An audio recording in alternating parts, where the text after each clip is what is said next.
Welcome to the Priority Lane podcast, the show where we explore the power of prioritizing and how successful people use this to achieve real growth by doing less, but doing it better. I'm your host, Nigel Catt, and each episode I sit down with leaders, creators, and top performing professionals to uncover how they filter out the noise, focus on what matters, and discuss the techniques they use to build success based on clarity, not chaos. We'll also take time out and delve back into history to uncover bizarre or unusual events and discover how far focus, discipline, and a bit of human curiosity can take us. If you're ready to step into your priority lane, you're in the right place. Now, our guest for this episode is Lawrence Dauncey. Lawrence has been involved in sales and business development for 30 years across industries like finance, legal, automotive, hospitality, local government, pharma, and the list goes on. He's had his own boutique event agency business until COVID forced it to close. And since then, he's been consulting for different businesses and now is the country manager for UK and Ireland for My Brokers app. Lawrence, welcome to the podcast, and how are you today? Hi, Nige. Thank you very much for the invitation. I'm good. Following a little bit of snow yesterday here in the UK, it's cleared up after 10 minutes, so slightly disappointed. How are you? Yeah, very good. Thank you. Well, we're at the other end of the spectrum. We had 42 today in Melbourne, and it's down to 33 at the moment as we speak. Oh, are you all right? So now, do you want to give us a bit of insight into Lawrence Dauncey, the man, and specifically what you think your greatest strengths are, and how have you used or prioritized these throughout your life, and how they have led to where you are now? I see you've got a very strong background in sales, business development. So what makes Lawrence tick and make you so good at that? Well, firstly, what a compliment. I don't think professed to say I was good at it, but I'm still here 3 decades later. I guess for me, strengths-wise, there's a number of things I think for business. One is resilience, empathy, be able to see opportunities that perhaps others haven't, making sure that you do what you say you're going to do, and always listening and be open to new thoughts, opinions, ideas, no matter where they come from. So, for me, resilience that I've just mentioned, I think is a key focus, because we never always get it right every time. So it's important to just shrug those losses off, or, the ones that didn't quite come off, and, not take it personally, and just keep going. I think, that's something that I've always done. You probably remember we worked together a long time ago, about 27 years ago. And, you may remember that, the sales technique or the business technique we were taught, which was very aggressive. We needed real thick skin, if you remember. Yeah. Yeah. Yeah. No, exactly right. And look, I've also watched a lot of documentaries and read stories about successful people, great inventors that changed the world with their inventions and technologies. And no one ever got it right first time.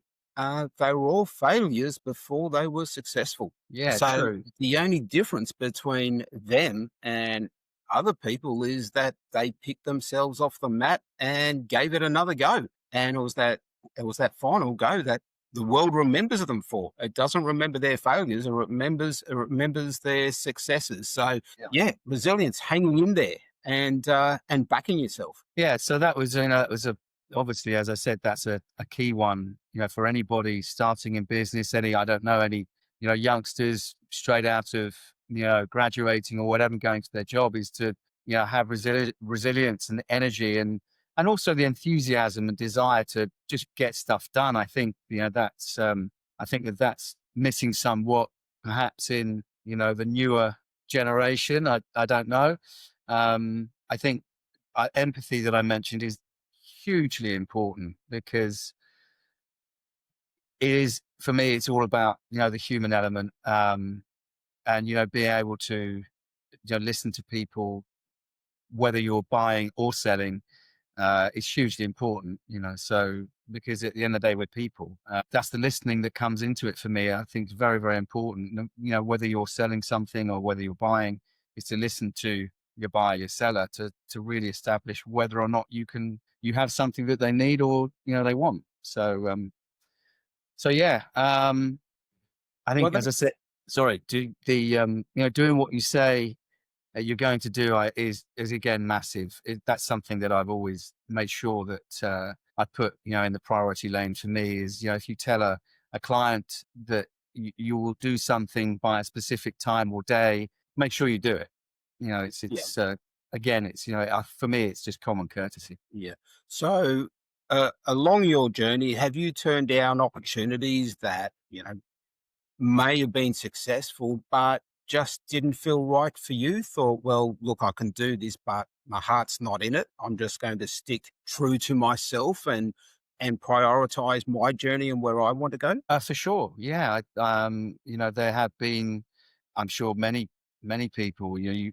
Offers come along or an opportunity comes along that looks good, um, but I think for me, it was always important to, I think, manage expectations. What I felt I was comfortable and happy with, and did it fit in with my ethic, that sort of thing. So yeah, I agree. So I have done that. I'm not saying that those opportunities that I passed over, weren't successful, but if it's not for you, then be confident enough to and aware enough to make that decision and move on. So yeah. Yeah, yeah, exactly. I mean, it's I think it was mentioned in an earlier podcast about if you do what you're passionate about, you never work a day in your life. That is absolutely correct. Yes, it's very true. Now, this podcast, The Priority Lane, is about prioritizing things that are important, whether they be in personal or business life, and how business leaders or leaders in their field exemplify this. Now, you have a strong marketing and sales background.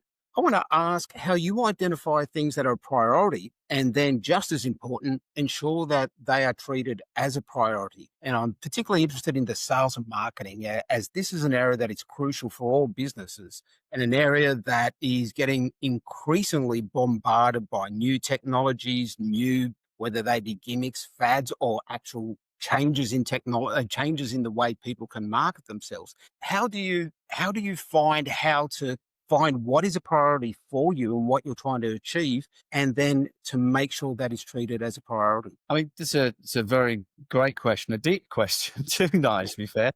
Um, you mentioned, the advent of technology and how quickly it develops and moves forward, and the adaptation that we all have to kind of adopt in order to keep up or not be left behind, so to speak.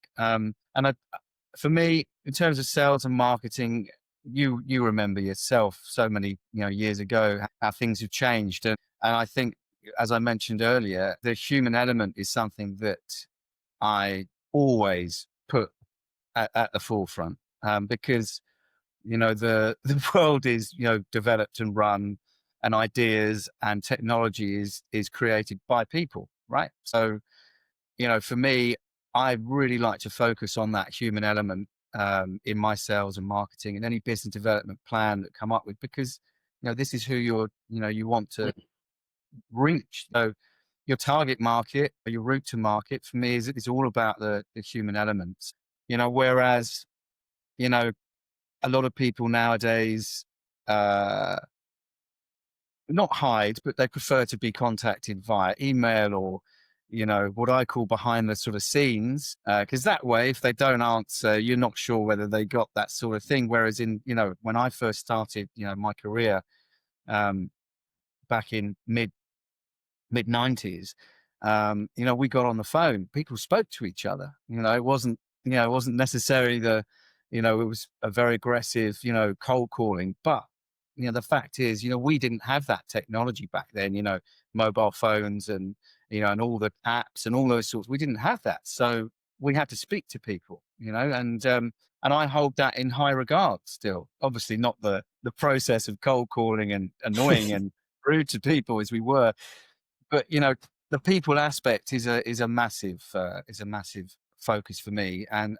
so that's what I stick with. You So, know, so yeah, and you're right. So the advent of this new technology basically almost becomes a shield for some people.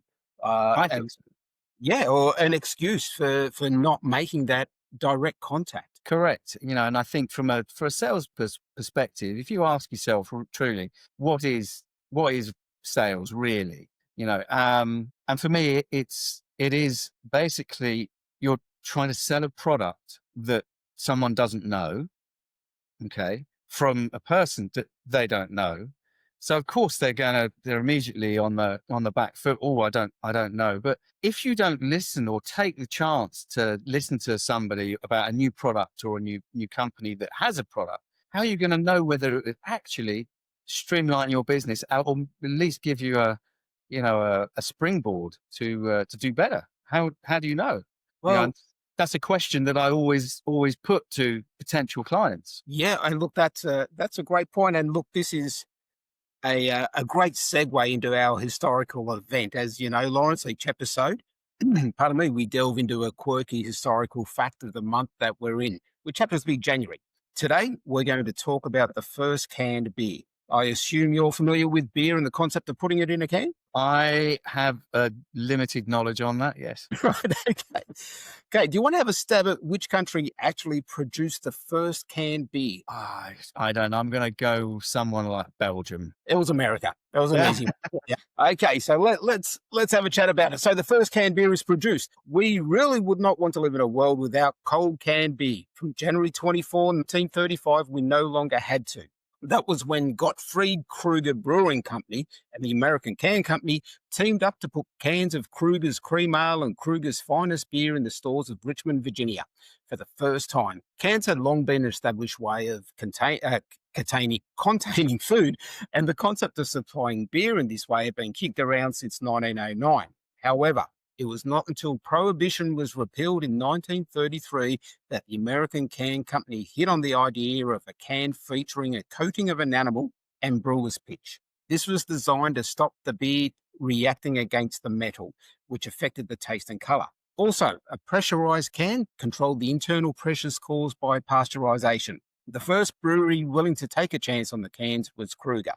But even when the results met with public approval ratings of over 90%, it didn't persuade the other breweries. It was only when rivals like Einhauser-Busch found their market shares falling as a result of the new can beer that they changed their minds. By the time 1935 ended, more than 200 million canned beers had been sold in the US. Now, that's some growth, and for a product which you just mentioned before that didn't exist, no one knew about this product. It didn't exist at the start of the year, and by year's end, they'd sold more than 200 million. Certainly, we know where the Americans' consumers' priorities laid coming out of Prohibition.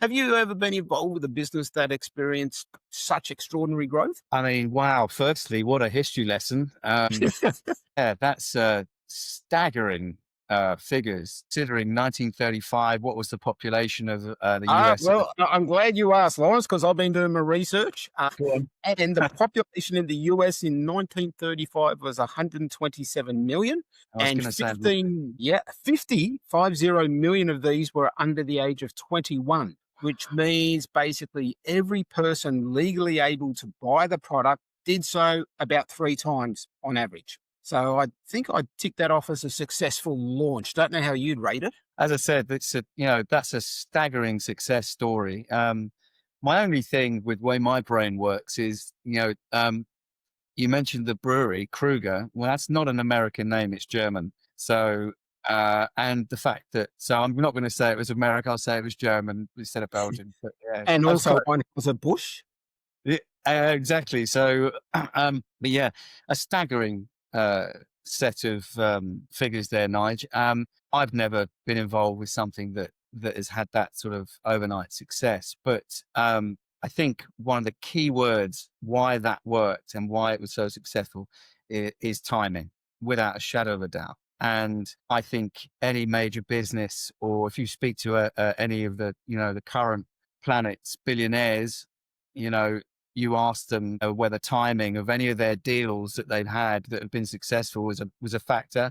I'm pretty sure they'll say it was. Yeah. Yeah.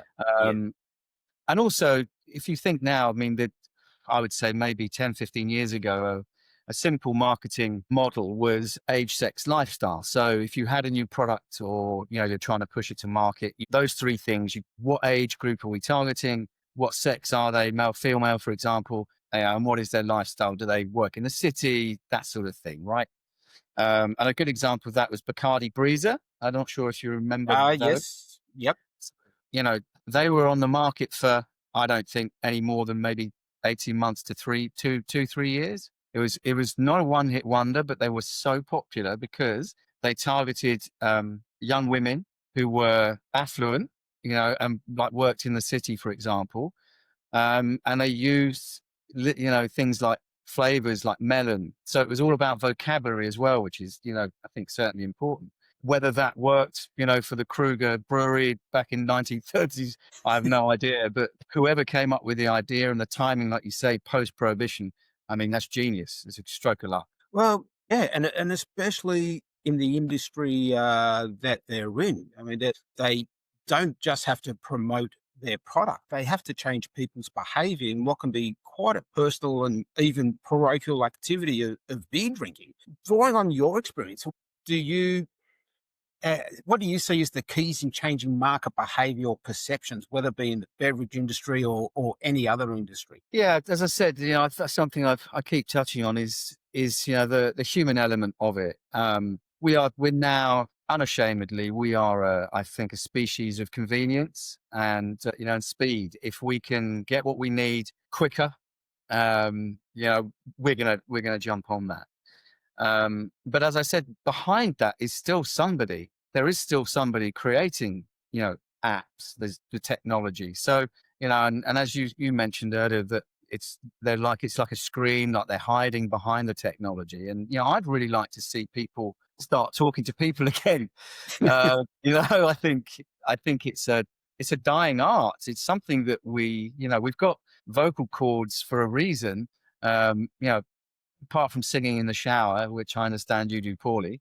Um, yeah, You understand incorrectly. I just think it would be so nice to, that if people in business, we start to, we talk to each other more. COVID, I had my own little boutique event agency business, which was just running fantastically well. And unfortunately, COVID, forced me to close that because 100% of the events that I managed and ran and operated were face to face. They were in person, and of course, COVID, you couldn't do that. So 100% of my business stopped because I didn't have me personally. I didn't have the resources to do. Everyone migrated to the sort of the webinar system and online portals, and I just didn't have the infrastructure to work with that. Plus, it just wasn't something that I was interested in doing. I wanted to bring people together. Yeah. So, I think for me, I'd like to see, the human element a lot more. The conferences and exhibitions that still run globally, I think are great. I love that, because and I think people who go, they really enjoy that interaction. But I'd also like to see people not be so frightened of taking an unsolicited email, an unsolicited call, because you just never know. And the other thing I'd like to, push is I'm a big fan of keeping an open mind and listening to any idea, as I said before, from wherever it may be. I'm a big fan of zero hierarchy business model because everybody, for me, in the team I had in my event agency, everybody, I made sure I wanted to hear from them. Come and tell me if you've got an idea of how we can do something better or, make the experience better. Tell me, I want to hear it. I'm a big believer in the zero hierarchy model because if you're not open to, everyone that's with you or works with you, and what they might have, in the recesses of their brain, I just think you're missing a trick. Yeah, the human element for me is hugely important. Do you think that I take your point, and it's true about people not being open to entertain or consider new ideas or approaches? Do you think that's changed over the last, say, 30 years? Because there is that, that email culture. And once email established, it wasn't long before marketers found it and, spammers were spamming everyone, that it came a time where people said, well, I'm sick of this. I'm not going to, entertain any new ideas that from anyone that I don't know. Yeah, I mean, yourself, Nigel, it's, business and marketing, sales, approaches, routes to market, all that has changed in the last 30 years hugely, for the reasons that we talked about, a few minutes ago. Um, but yeah, I think, that it's a bit difficult sometimes if you have to, perhaps adopt, well, if I'm not with them, I'm against them. So you kind of fall into the email culture, which, I suppose it's a softer way of getting in touch with people. The cold calling technique where, if you remember 30 years ago, it was very abrasive. That's not going to work anymore. And Yeah. of course, I think what proves my point on the human element is that most businesses that have clients or suppliers, they know those people personally pretty well already. So why do they stick with them? Because they know them, they trust them. And trust is another massive word, like timing. Trust is a huge word in business, because if a supplier that you eventually go, okay, we're gonna take a contract out with them, we're gonna pay them to provide this service. Generally, you're going to work with people that or you've met before, or you've been recommended to. So for me, that just proves the human element that I mentioned is right. It's very difficult to walk into, or get on the phone or walk into a boardroom for your first meeting and come away with the sale, shall we say. It's Yeah. they don't know you, they don't know your product, they don't know your company. So this is why, for me, the getting in person, face to face with someone, to be able to promote or discuss what you might have that could help, I think it needs to be done more, really. And that you're right, and that creates an opportunity for people, say like yourself, very comfortable with that human element, that human interaction. If society's moving away, that aren't as now, there's less people as comfortable as you doing that. That's an opportunity for you to say, well, hang on, I've got a bigger share of the market here. I can go out there and I'm a point of difference to people. Yes, yeah, potentially. But again, is what we touched on. It's difficult to, I can make a phone call, I can send an email and say, listen, have a look at this. If you need more information or whatever, check the website, which is the standard sort of protocol that we all use. But I always offer, listen, I'm more than happy to come and visit you or meet you anywhere you like, because I believe in what I have. And I know for a fact that it is going to, make you more successful in your business. I think the difference 30 years ago is, when you're a youngster and you're getting on the phone, because that's your only mode of, contacting someone or a potential client, is, do you really believe in what you're offering? Whereas now, 30 years later, I know exactly what I have, and I know that it's, 100% going to help people.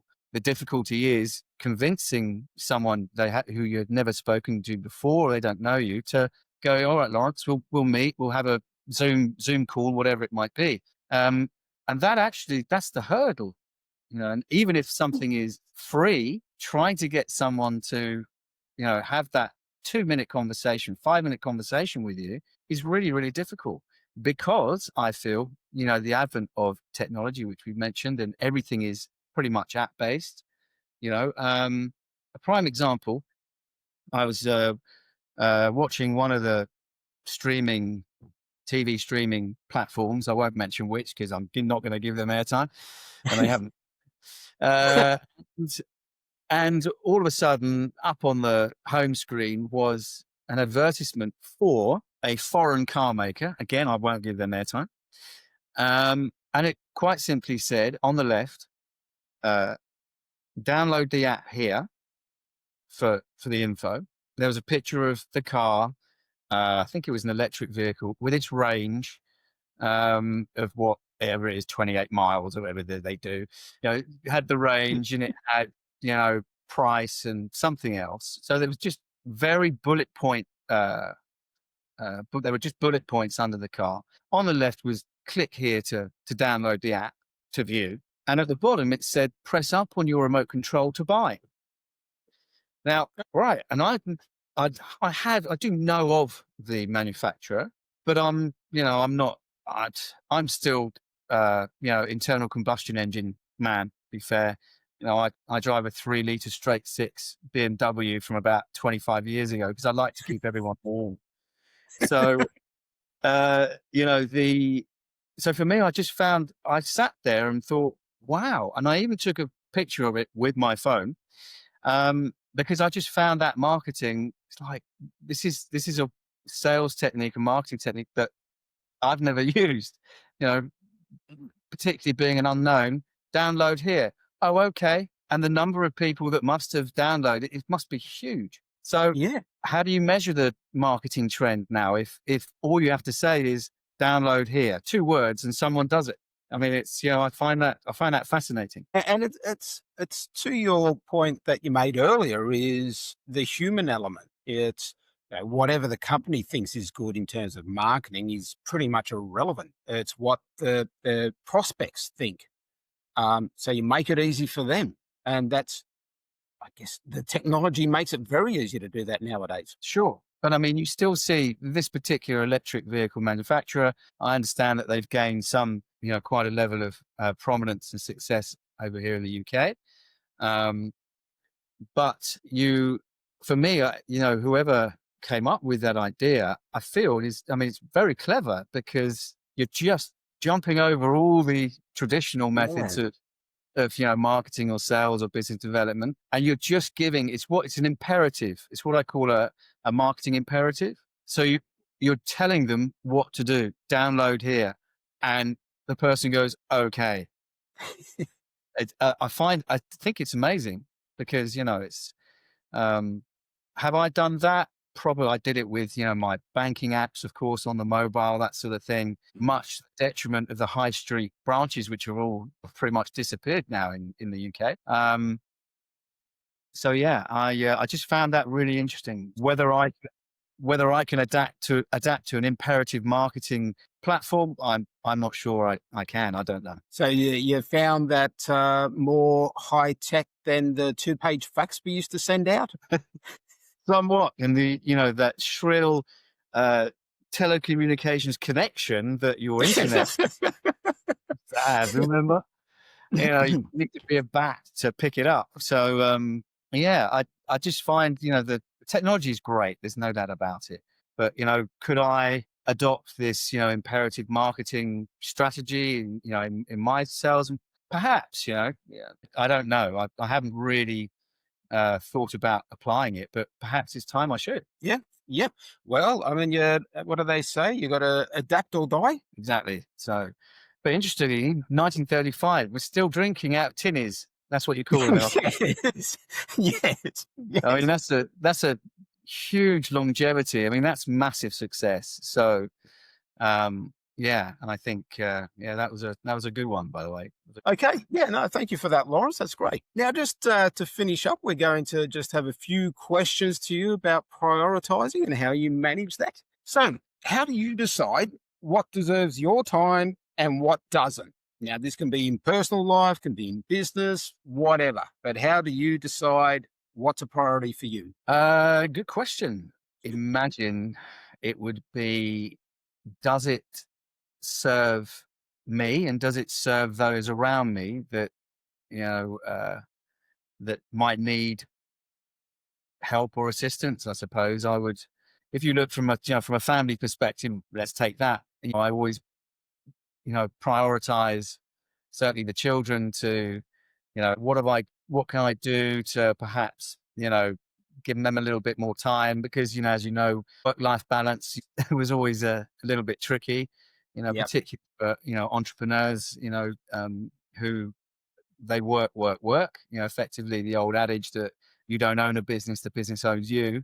Yep. So yeah, I think being aware is a big focus. Put a spotlight on prioritizing your awareness of your time, how you're going to divide it. With where family's concerned, I make sure if I it goes back to, doing what you say you're going to do. If I say I'll be done by 3, 4 o'clock, whatever it might be, make sure you down tools at that time and go and do what you said. Yeah.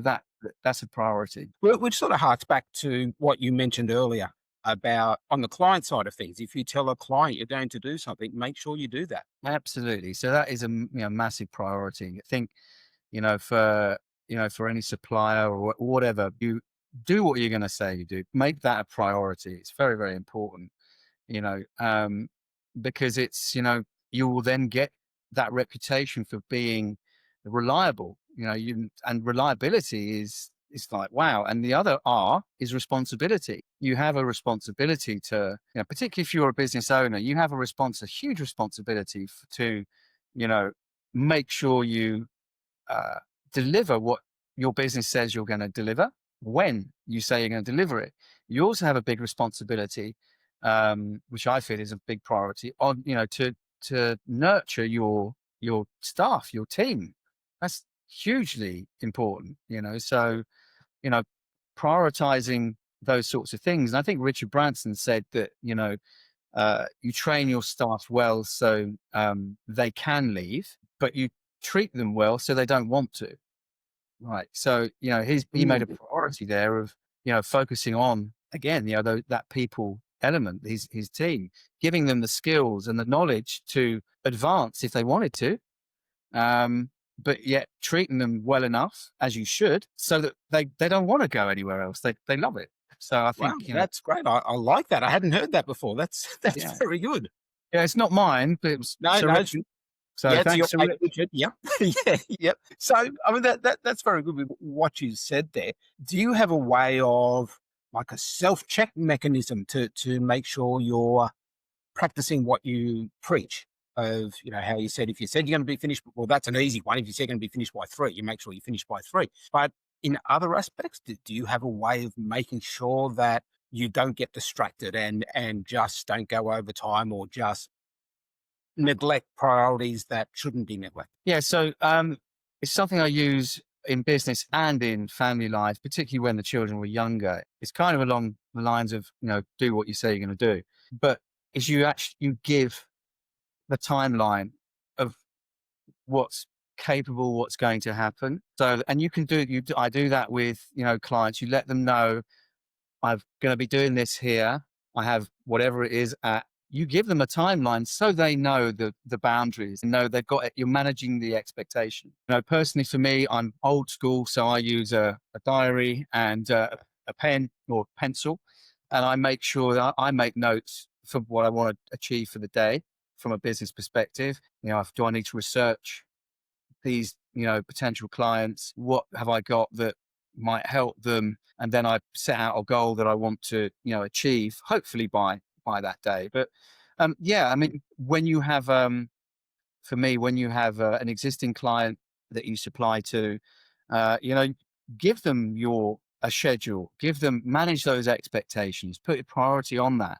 And as I said, that all goes back to, doing what you say you're going to do, which is, Mm. look, I'm going to do this. We've got this plan in place. We can have this over to you by then. Make sure you do that. But so that is certainly for me is give that communication early so that they know what the process is. I think that's for me is hugely important. Yeah, I mean, a couple of things you said there really struck with me. One is communication, um, as I've seen so many uh, deals fall over, or people getting stressed, or wrong decisions being made, or people worrying about nothing because of lack of communication. Yeah, Um, and especially with, let's say, a business deal, for example, where both sides are getting a bit anxious about it. Is it going to happen? What's going on? And you're waiting on an answer. You're waiting on a signature. You're waiting on whatever it is. The person doing that may have gone out for lunch. They may have been caught into hot. You don't know what's going on. And it's the not knowing, the lack of communication, which causes a lot of issues. And if people communicated and, like you said, tell people exactly what's going on, align the expectations, and then correct. stick to it. Correct. I think it's fundamental. Uh, human courtesy but like you say, in business with deals. I think also sometimes if you have an impasse where it's not quite over the line, or it's gone quiet, that sort of thing. I think sometimes it's important also to just step back and ask the question, because questions are give you hopefully get answers, and ask the question, what else do you need? What Yeah. can I do? It's be open, be honest with, and be fair. I think for me, I think in my career, a lot of any business deals that I think haven't come off is because perhaps the offer wasn't actually fair to both sides. And I've seen a shift in that. Certainly, I would give you an example: a hospitality client. Um, they were they were asking for too much. The rate card they were asking for was clearly too high. And I managed to negotiate with them to say, look, you're going to make profit on this, but you don't need to make 160% profit. That's effectively greedy. If you come down and everyone can share in the spoils, then you've created it's a much nicer, I would call it, business link, a business hoop. As soon as someone in that link, that hoop, uh, behaves, a little bit outside, I think, the boundaries, that loop will break, and then it breaks down. So it's important to also be fair. If you are a supplier, don't just add a couple of zeros on because want to make quick buck. Try and develop that relationship and say, look, this is what we need. If I need to hit this just to make, net zero, I can't operate like that. I need to make a profit because we all do. So, that's what I'm saying. Be open, be honest about it, communicate, the boundaries and the expectations, and stick to them. Yeah, no, sounds good. And you're right. I mean, you can try to get super greedy on one deal, but you'll never do business with those people again. And Correct. word will get around. Right, exactly. So, for me, longevity that's a priority. You Yeah, need to be looking, prioritizing, how can we secure this deal, and how can we keep it? That's has to be a priority, because the yeah. one hit wonders are, exactly that. Yeah. Yep.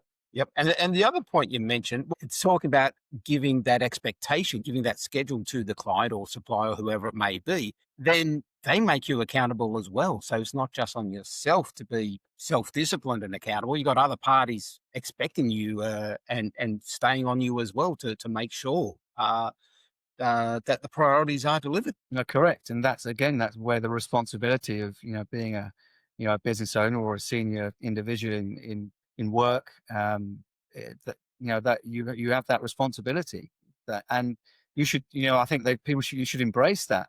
It's, like you say, that you manage to, you get a reputation for delivering what you say, how you say and what you say. You should have a good long, business relationship with those individuals. So yeah. Yeah, makes life a lot easier if you've got clients when you wake up in the morning, you don't have to go find them each day. Sure. Would be nice. So what Yeah. just finally, what's one piece of advice that you've been given by someone, again, can be business, can be personal, that you've taken on board that that you'd like to share with others? I think just what I, banged on about for the last 40 minutes, Nigel, is, do what you say you're going to. I think it's, be honest, and be yourself. I think is a, those to my gran used to say, just be yourself, because no one else can be.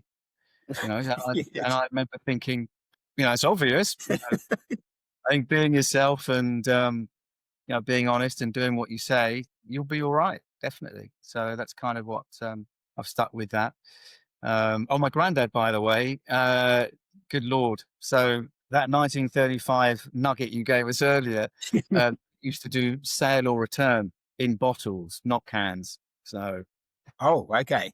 do you know what Yeah. that is? So the, like the milkman or whoever it was, they would deliver, the old plastic crates with cider bottles or ale bottles in, Yep. uh, and they'd come back at the end of the week, and you only paid for what you'd consumed.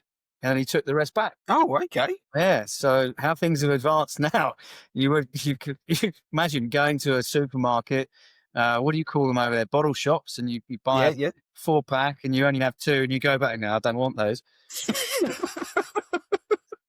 Can I have my money back? They'll throw you out the shop. Or So they could probably do it. You probably wouldn't find many people taking them back. no, well, there you are. But that's a prime example of how that marketing, the tool changed.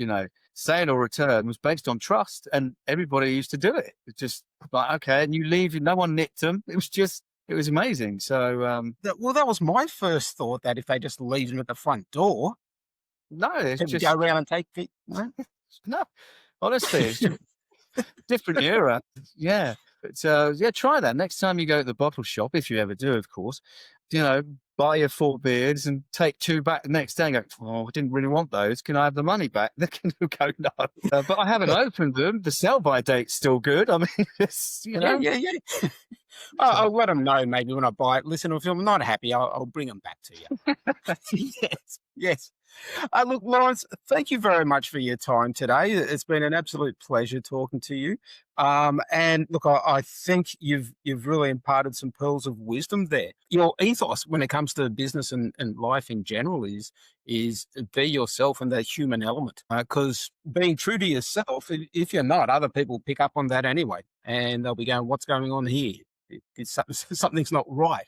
So you've based your career on being yourself, open communication, and setting expectations, and I think there's a lesson in that for everyone. So on that, I will say farewell. Lawrence, you have a good day today, and please, everyone, come back next time for the next edition of the Priority Podcast.